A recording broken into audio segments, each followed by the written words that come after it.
Hello and welcome here in my busy little shop. This morning I thought I would take a moment and discuss leather working chisels.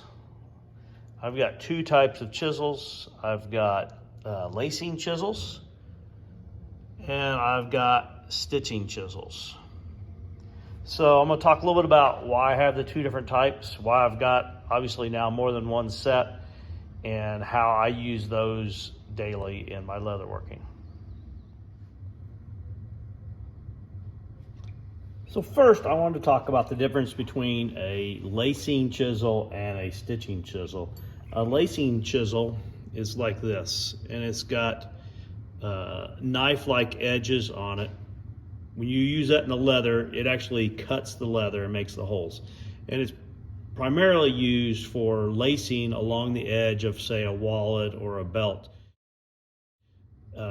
And it can make a really nice effect. I do use these some with thread, and I'll explain in a second how I do that or why I do that. The next is a true stitching chisel, which this is used to make holes that I do the hand stitching through. It's diamond shaped, which gives it a really cool visual look to it as you're doing it. So that's what I've got here. I've got stitching chisels and I have the lacing chisels.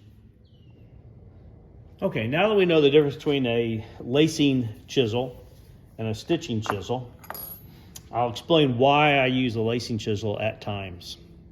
There are times where I've got a narrow belt and maybe I've got quite a bit going on with a pattern on the belt, and I don't want to take up a lot of space. I can move my groove line out closer to the edge, and then the holes on this keep it in a nice thin area down through there. It's also very easy to lace through, and with the spacing you can make up quite a bit of time on that.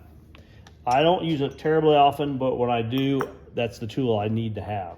The tool I use the most is this Weaver 5mm set. And I purchased this, I think it was $25.99, and they had like a 10% off coupon. So, and that was to buy all 4 tools, which is a 6-tine, a 4-tine, a 2, and a 1. And you use the 5, or I do, the 5 the most. You need to have the 2 and the 1 as well when you're going around curves.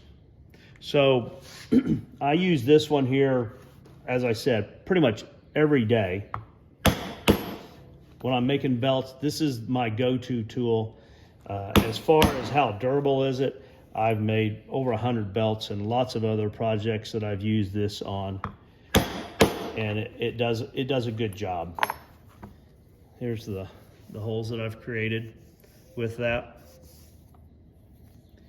The next set I bought was this set here, which is a 4mm set from Weaver, and I use this on some smaller projects, wallets maybe, depending on how tight of a pattern I want.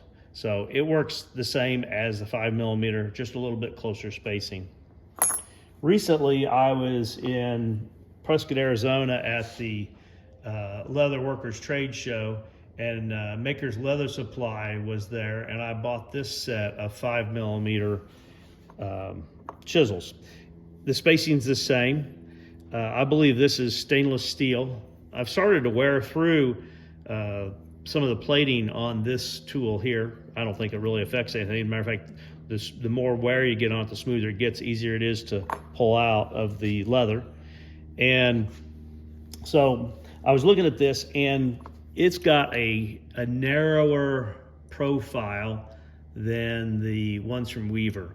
So I bought it primarily to see if it would help with what I was talking about earlier of keeping my pattern small, because when the stitching chisel goes in there, it does create, you know, a pattern that's got to be close to an eighth of an inch wide. So with this Maker's Leather Supply, it's a thinner profile. I also believe, I didn't ask, I believe it's stainless steel. And so it should last a good long time. And you can see I can make up a lot more time using this one because it's got a lot more tines on it. So I think that really kind of covers that. Oh, I paid $60 for this set. That's with the, I believe that's a 12 tine, a 6 tine, a 2, and a 1.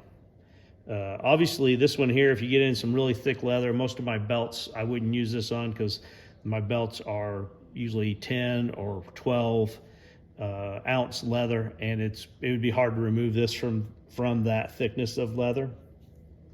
One more thing, why do I use the leather underneath the stitching chisel? Whenever you use the stitching chisel and you drive it through the leather, you're going to pass all the way through it, and I'm sticking out the back side a little bit.